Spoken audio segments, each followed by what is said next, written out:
2,3%. C'est le taux de chômage en Russie aujourd'hui. Vous avez bien entendu, 2,3%. Dans un pays que l'Occident disait condamné, promis à l'effondrement économique après des sanctions sans précédent. On nous annonçait la mort du rouble, la faillite des banques, des supermarchés vides. Et pourtant, 4 ans plus tard, la réalité est tout autre. Le PIB russe est en hausse, les exportations continuent, les salaires réels augmentent, et le chômage atteint des niveaux historiquement bas, parfois même plus bas que dans plusieurs pays de l'Union européenne. Comment expliquer ce paradoxe? Pourquoi la Russie semble-t-elle s'être non seulement relevée, mais même renforcée, là où tant d'experts prédisaient sa chute? Ce n'est pas de la chance, ni un hasard.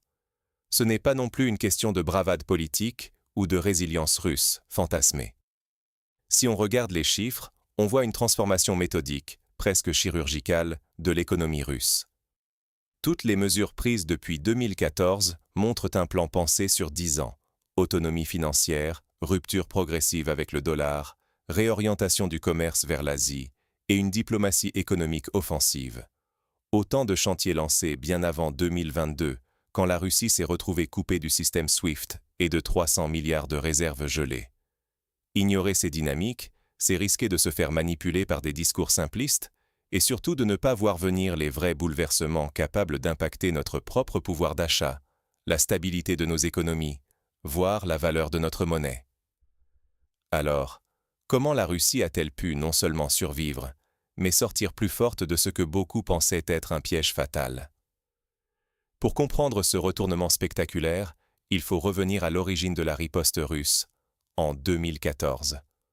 On annonçait le crash du rouble, des banques à l'arrêt, des rayons vides. Mais rien ne s'est passé comme prévu. Souvenez-vous, c'était en 2014. La Russie annexe la Crimée, et dans la foulée, les grandes puissances occidentales frappent fort, sanctions économiques immédiates. À l'époque, tout le monde, des analystes jusqu'aux responsables politiques, en passant par les grands médias, martèle le même refrain. La Russie est acculée, elle ne tiendra pas le choc. Pourquoi? Parce que son économie est, alors, complètement branchée sur la finance mondiale. Ses banques dépendent du système SWIFT pour les paiements internationaux, ses réserves sont en dollars, ses échanges commerciaux aussi. En coupant ces canaux, l'Occident pense pouvoir tenir la Russie à la gorge. C'est la logique du levier financier. Qui contrôle le dollar, contrôle le monde. La Russie, c'est 2% du PIB mondial, largement dépendante des exportations de gaz, de pétrole, de matières premières. Le calcul semble imparable. Priver Moscou de financement, bloquer ses transactions, paralyser ses banques, et l'économie s'effondre. Pendant des semaines, on scrute le cours du rouble, la fréquentation des supermarchés, l'activité bancaire. Les experts rivalisent de prévisions funestes. Inflation galopante, pénurie, fuite des capitaux. L'image d'un pays au bord de l'asphyxie s'impose. Certains attendent même l'effondrement politique. Mais voilà, les écrans restent allumés, les distributeurs continuent de fonctionner, le rouble encaisse le choc et finit par remonter. Les entreprises russes adaptent leur activité. À l'étranger, l'incompréhension grandit. Comment ce pays, présenté comme dépendant à 100% du système occidental, n'a-t-il pas plongé tête la première? C'est toute la crédibilité des prévisionnistes, des gouvernements, des éditorialistes qui vacillent. Qui voit juste? Qui se trompe? Qui s'aveugle? En réalité, ce que peu d'observateurs ont compris, c'est que la Russie n'a pas improvisé. Rien n'a été décidé dans la panique. Moscou n'a pas réagi, elle a agi. Dès 2014, les sanctions n'ont fait qu'accélérer un processus enclenché en coulisses, dans l'ombre, bien avant les projecteurs de la crise ukrainienne. Un plan sur 10 ans, méthodique, systématique, pour préparer l'économie russe à l'isolement. Bâtir une autonomie financière, réduire la part du dollar dans ses réserves, créer des alternatives au système SWIFT et réorienter ses échanges. Là où beaucoup pensaient avoir une réaction désespérée, il y avait une stratégie de long terme. Et c'est là que se joue l'essentiel de l'histoire. Car comprendre ces mouvements, c'est saisir comment un pays peut, sous la pression, transformer la contrainte en opportunité, et même retourner contre ses adversaires, les armes de l'isolement. Mais comment la Russie a-t-elle concrètement posé les bases de sa résilience financière? La réponse se cache dans la toute première pièce du puzzle. Découvrons ensemble la clé de voûte de cette transformation. Le vrai champ de bataille n'est pas là où on croit. Les vraies armes ne sont ni les chars, ni les drones. En réalité, la guerre décisive se déroule ailleurs, dans les coulisses de la finance et du commerce mondial. Depuis 2014, alors que les médias occidentaux braquaient leurs caméras sur les lignes de front, une opération beaucoup plus discrète était déjà en marche à Moscou. 3 leviers majeurs, actionnés dans l'ombre, allaient bouleverser le rapport de force. Premier levier, la création d'un système de paiement alternatif à SWIFT. En apparence, ça peut sembler technique, presque anodin. Mais pour comprendre l'ampleur du mouvement, il faut savoir ce qu'est vraiment SWIFT. C'est le réseau nerveux des transactions bancaires internationales, contrôlé par l'Occident. Si on vous exclut de SWIFT, c'est comme si on coupait votre entreprise du reste du monde. Plus de virements, plus de commerce, plus d'accès à la finance globale. Or, dès 2017, la Russie déploie sa propre infrastructure, le SPFS, d'abord au niveau national, puis progressivement élargi à l'international, notamment avec la Chine. Ce n'est pas seulement une précaution, c'est une anticipation froide, méthodique, face à une menace devenue inévitable. Résultat, quand les sanctions frappent, le choc est absorbé. Les banques russes ne sont pas paralysées, les flux d'argent continuent de circuler. Mieux encore, ce système se connecte à celui de la Chine, ouvrant la voie à un nouveau circuit financier qui échappe totalement au radar occidental. Deuxième levier, la désdollarisation. C'est là que la stratégie russe étonne par sa patience et sa constance. Dès 2014, la Banque centrale russe commence à se débarrasser progressivement des obligations du Trésor américain, ces fameux « bons du Trésor » qui sont, pour beaucoup de pays, la réserve ultime de valeur. Mais pas pour la Russie. Ici, on liquide méthodiquement ses actifs en dollars, on convertit massivement les réserves en or, jusqu'à atteindre plus de 2000 tonnes, un record historique. Ce n'est pas juste une question de rendement. C'est une question de souveraineté. L'or ne peut pas être gelé, bloqué ou dévalué par un décret venu de Washington. Quand, en 2022, l'Occident décide de geler les avoirs russes détenus à l'étranger, le choc est spectaculaire, mais limité. À peine 10% des réserves nationales sont effectivement bloquées. Le reste, bien à l'abri, reste mobilisable. C'est la différence entre dépendre d'un système hostile ou bâtir sa propre forteresse. Troisième levier, et sans doute le plus spectaculaire, le renversement du commerce extérieur tout entier. En 2014, presque 100% des échanges entre la Russie et la Chine passaient par le dollar. Chaque baril de pétrole, chaque tonne de charbon ou de blé, chaque contrat industriel était systématiquement comptabilisé en monnaie américaine, via des banques qui laissaient une trace indélébile dans le système financier américain. Résultat ? Un contrôle complet de Washington sur ce commerce, la capacité de tout surveiller, de tout bloquer, de sanctionner à volonté. C'était la règle du jeu mondial, imposée sans discussion. Mais cette règle, la Russie et la Chine ont décidé de la réécrire. Progressivement, année après année, elles ont transformé la structure de leurs échanges. En 2020, déjà 20% du commerce bilatéral était réalisé en roubles ou en yuan. Un chiffre qui peut sembler modeste, mais qui cache une révolution silencieuse.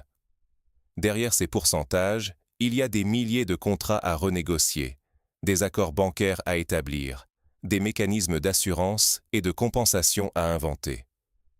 Ce basculement, c'est des années de travail, de diplomatie, de résistance aux pressions. Et puis, l'accélération. En 2023, c'est quasiment 99% des échanges entre la Russie et la Chine qui se font désormais hors dollar, directement en monnaie nationale. Une bascule que personne n'aurait cru possible 10 ans plus tôt. Pourquoi c'est si important ? Parce que, pour la première fois, des centaines de milliards de dollars de flux commerciaux échappent totalement au contrôle et à la surveillance de l'Occident. Impossible à geler, impossible à sanctionner. Les États-Unis ont perdu leur principal levier de pression, la domination du dollar. Et cette dynamique ne concerne pas que la Chine. L'Inde, la Turquie, les pays du Golfe s'intéressent à ces nouveaux circuits, expérimentent des échanges directs en monnaie nationale, sans passer par le dollar ni par les bourses occidentales. Conséquence directe, la Russie a pu stopper la majorité de ses transactions boursières en dollars et en euros, protégeant ainsi son économie des fluctuations, des gels et des interventions étrangères. Le piège du dollar, si efficace contre l'Iran, le Venezuela ou la Corée du Nord, se referme. Mais cette fois, il n'attrape plus la proie attendue. Ce qui saute aux yeux, c'est que chaque étape de cette transformation a été pensée pour encaisser le choc des sanctions, mais surtout pour le dépasser. La Russie a non seulement renforcé son autonomie, elle a aussi contribué à fissurer le monopole occidental sur la finance mondiale. Dans ce genre de jeu, l'enjeu ne se limite pas aux États, il concerne directement chacun de nous. Anticiper de tels mouvements, c'est protéger son épargne, ses investissements, son pouvoir d'achat. C'est comprendre que la valeur d'une monnaie, la stabilité d'un revenu ou la sécurité de ses économies peuvent basculer du jour au lendemain sous l'effet d'une décision géopolitique. Ceux qui l'ignorent risquent tout. Ceux qui voient venir la vague peuvent, au contraire, s'en protéger, voire en tirer parti. Mais la guerre financière n'était qu'une partie du jeu. Quelles sont les conséquences profondes de cette réorientation? C'est là que tout se joue maintenant. Qui épuise qui? Et si la véritable cible de l'épuisement, ce n'était pas la Russie? Depuis 2 ans, tout le discours dominant raconte que Moscou tente désespérément de tenir, encerclé par les sanctions et privé du soutien occidental. Mais quand on regarde de plus près, c'est un tout autre tableau qui se dessine. Le vrai terrain de la bataille n'est pas sur une carte militaire, mais sur une carte économique, énergétique, diplomatique. Et là, l'image se retourne complètement. Prenons l'Europe. Pendant des décennies, son industrie a fonctionné grâce à l'énergie russe bon marché. Aujourd'hui, cette époque est révolue. Depuis la coupure du gaz russe, les prix de l'électricité et du chauffage ont explosé. Les factures des entreprises et des ménages ont doublé, parfois triplé. Résultat, des géants industriels allemands, piliers de l'économie continentale, ferment des usines ou délocalisent leur production aux États-Unis, où l'énergie coûte bien moins cher. Cette désindustrialisation massive affaiblit la compétitivité européenne. Moins d'emplois, moins d'investissements, des chaînes de valeur qui se cassent. Mais ce n'est pas tout.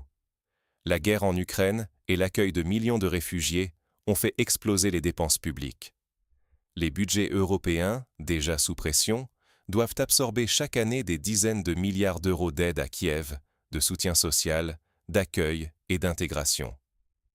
Chaque tranche supplémentaire est de l'argent qui ne finance plus les retraites, l'éducation, la santé.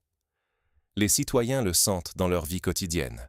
Pouvoir d'achat en berne, services publics saturés, inégalités qui se creusent. À cette tension économique s'ajoute une fracture politique de plus en plus visible. Il y a 2 ans, les divisions entre États membres de l'UE se murmuraient à voix basse dans les couloirs de Bruxelles. Aujourd'hui, elles éclatent au grand jour. On voit monter la lassitude, la colère, les mouvements de contestation. Les gouvernements, prisonniers de leur propre rhétorique guerrière, n'osent pas reculer sans perdre la face. Mais continuer coûte chaque mois plus cher, sur tous les plans. Le consensus vacille. Et dans les urnes, ce sont souvent les partis anti-système ou extrêmes qui capitalisent sur la frustration. Pendant ce temps, la Russie observe. Imperturbable, elle encaisse les sanctions et s'adapte.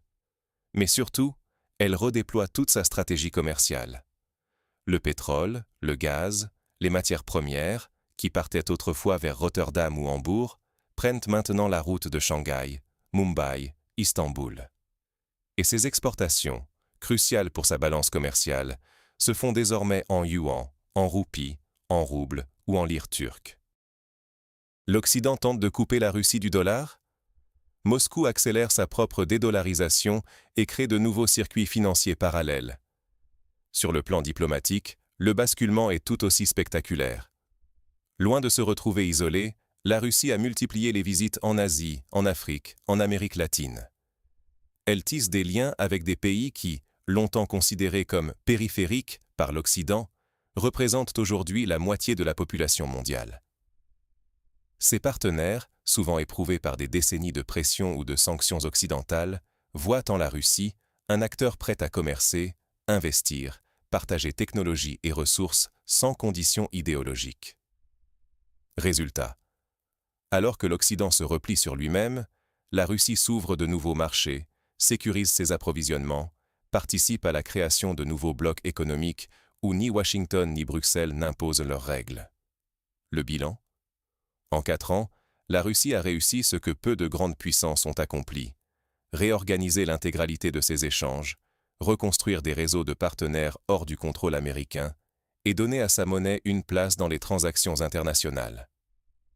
Le chômage affiche un niveau historiquement bas, la croissance repart, et l'économie russe, désormais relativement autonome, est moins vulnérable aux chocs venus de l'Ouest. Face à ce bouleversement, c'est l'Occident qui découvre l'envers du décor. La stratégie de sanctions, censée étrangler la Russie, a fait surgir en Europe une crise énergétique durable, suralimenter la désindustrialisation, creuser les déficits publics et alimenter la colère sociale. Chaque nouveau paquet de sanctions ou d'aides militaires est un fardeau de plus sur les finances et la cohésion politique des pays occidentaux. Et ce sont, in fine, les citoyens qui paient. Perte de pouvoir d'achat, insécurité de l'emploi, incertitude sur l'avenir. Les bénéfices attendus, affaiblir Moscou, restaurer la sécurité en Europe, paraissent de plus en plus lointains, voire illusoires. Alors, qui s'épuise vraiment ? À l'épreuve des faits, ce n'est pas la Russie qui ploie sous la charge, mais bien ses adversaires occidentaux qui voient leur modèle économique et leur stabilité interne remis en question. Mais ce tournant historique n'est pas un simple accident. Il résulte d'une planification longue, réfléchie, méthodique. La question maintenant c'est: quelles leçons peut-on en tirer pour l'avenir ? C'est ce qu'on va voir tout de suite. L'indépendance, ce n'est pas un slogan, c'est un chantier invisible de 10 ans. Et c'est peut-être la plus grande leçon à retenir de l'expérience russe. La souveraineté économique, ce n'est pas un coup de poker joué dans l'urgence, mais une ingénierie patiente, méthodique, planifiée sur le long terme. Regardez de plus près. Quand les sanctions sont tombées, on aurait pu croire que la Russie allait s'effondrer du jour au lendemain. Mais en réalité, le véritable coup de maître, c'est que la Russie avait déjà commencé à bâtir ses digues bien avant la tempête. Prenons un exemple concret, la création d'une alternative à SWIFT, ce fameux réseau international de paiement. On en parle souvent comme d'un détail technique, mais c'est en fait la colonne vertébrale de la finance mondiale. Quand l'Occident a menacé d'exclure la Russie de SWIFT, le pays avait déjà lancé sa propre version, le SPFS, 8 ans plus tôt. 8 ans. C'est le temps qu'il a fallu pour passer de la première transaction test à une infrastructure qui relie aujourd'hui 584 organisations dans 24 pays. Et ce n'est pas qu'une question de tuyauterie bancaire. En intégrant sa plateforme avec celle de la Chine, la Russie s'est offert un filet de sécurité, là où d'autres n'avaient tout simplement pas d'alternative. Mais construire un rempart financier, ce n'est qu'un début. L'autre pilier, peut-être le plus discret, c'est la dédollarisation. Là encore, il ne s'agit pas d'une décision prise du jour au lendemain, mais d'un processus entamé dès 2014. La Russie a liquidé ses obligations américaines, 26 milliards de dollars d'un coup, fait chuter la part du dollar dans ses réserves à moins de 10% et accumulé plus de 2000 tonnes d'or. Les échanges en dollars et en euros ont été stoppés sur ses places boursières. Résultat, au moment où les sanctions sont tombées et où 300 milliards de réserves étaient gelées, la partie la plus vulnérable des avoirs russes avait déjà été retirée du jeu. Ce travail de fond, presque invisible pour le grand public, c'est là que se joue la vraie sécurité économique. Sécuriser les flux commerciaux, diversifier les partenaires, repenser les routes d'exportation. Tout cela n'a rien d'un effet d'annonce, mais relève d'une transformation silencieuse. Avant 2014, 80% des échanges russes passèrent par l'Europe, en dollars ou en euros. En 2023, ce sont l'Asie, l'Afrique, le Moyen-Orient qui absorbent l'essentiel des exportations russes, et dans des devises locales. Le pétrole et le gaz russe ne vont plus à Rotterdam ou Hambourg, mais à Shanghai, Mumbai, Istanbul. Et les règlements se font en yuan, roupie ou lire. Résultat? Lorsqu'on tente d'isoler Moscou, la Russie s'est déjà connectée à 130 autres pays, pendant que l'Europe, elle, doit payer 3 fois plus cher son gaz américain et voit sa compétitivité industrielle s'effriter. C'est là que se trouve la rupture fondamentale. Ceux qui délèguent leur souveraineté économique, qui laissent leurs devises, leurs réserves ou leurs routes commerciales dépendre de centres de pouvoir extérieurs, paient le prix fort au moindre choc. Quand la crise frappe, il est trop tard pour improviser des solutions. La Russie avait tiré cette leçon dès 2014.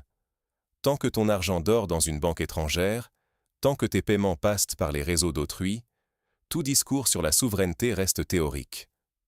Il fallait donc anticiper, agir en amont, même si cela ne faisait les gros titres dans aucun média. Et c'est bien ici que la stratégie russe dépasse son propre cas. La résilience dont elle fait preuve, ce n'est pas une particularité russe ou un simple effet de taille. C'est le résultat d'une méthode universelle. Analyser ses vulnérabilités, construire des alternatives, diversifier ses alliances, investir dans l'autonomie. Ce chantier, il n'a rien de glamour. Il exige du temps, de la discipline, souvent des sacrifices immédiats pour une sécurité future. L'enjeu est immense, et il ne concerne pas que les États. Pour une nation comme pour un individu, la capacité à résister à un choc dépend rarement de ce qu'on fait le jour même de la crise.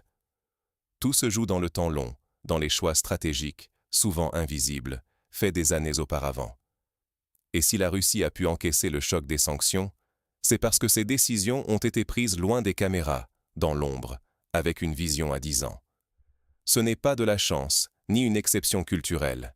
C'est une question de méthode, d'anticipation et de volonté politique. Alors, face à ces évidences, que reste-t-il à faire ou à comprendre? La partie d'échec est terminée, mais beaucoup refusent encore de voir l'évidence. On continue de parler de sanctions, d'isolement, de mesures jamais vues. Pourtant, le jeu est fait. Les coups qui devaient mettre la Russie à genoux frappent maintenant dans le vide. La Russie avait déjà quitté l'échiquier. Elle a construit sa propre table, son propre jeu, avec ses propres règles.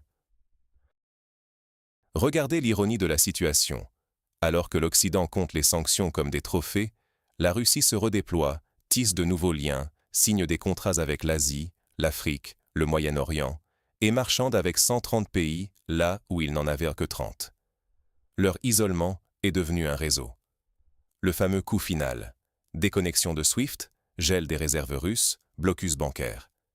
Mais la Russie avait déjà anticipé.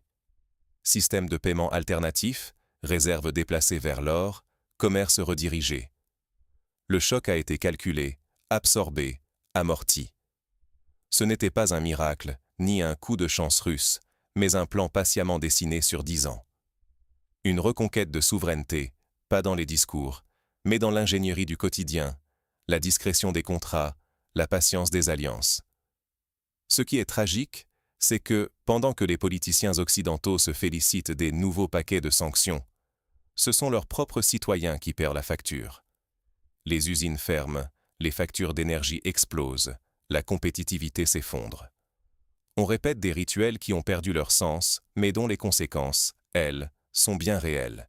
Budgets nationaux plombés, pouvoir d'achat en berne, dépendance accrue à ceux qui maîtrisent encore leur propre jeu. Mais au fond, le vrai enjeu dépasse le cas russe. Ce que cette histoire démontre, c'est que l'indépendance économique n'est pas un slogan, c'est une discipline. Une série de choix stratégiques, parfois douloureux, toujours méthodiques, loin des projecteurs.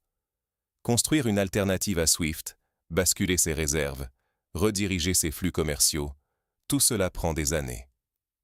Ce sont ces efforts invisibles qui, lors d'une crise, font la différence entre un pays qui subit et un pays qui encaisse. Et c'est là le point crucial. Refuser de regarder la réalité, c'est prendre le risque de répéter les mêmes erreurs, de mal lire les rapports de force, d'exposer sa propre économie à des chocs que l'on croit réservés aux autres. L'avenir n'appartient pas à ceux qui commentent les sanctions depuis la tribune, mais à ceux qui comprennent les mécaniques cachées derrière les récits officiels. Ceux qui savent que le pouvoir d'achat, la stabilité de la monnaie, la sécurité de l'emploi dépendent, in fine, de la capacité à anticiper, à diversifier, à oser sortir des sentiers battus. Tant que certains s'obstineront à jouer à une partie qui n'existe plus, à brandir des menaces devenues inoffensives, ils continueront de perdre du terrain. Peut-être qu'un jour viendra où l'ampleur du basculement sera enfin reconnue. Peut-être qu'il faudra encore 10, 20, 30 paquets de sanctions pour comprendre que le monde a changé de centre de gravité. À vous qui regardez cette vidéo, une question reste ouverte. Préférez-vous rester spectateur d'un vieux récit ou devenir acteur du monde qui vient? Comprendre la face cachée des décisions, c'est déjà s'armer pour l'avenir. Si vous aussi vous voulez percer les coulisses de la géopolitique et ne plus subir les conséquences de choix faits ailleurs, abonnez-vous. Ici, on décrypte ce que les autres préfèrent taire.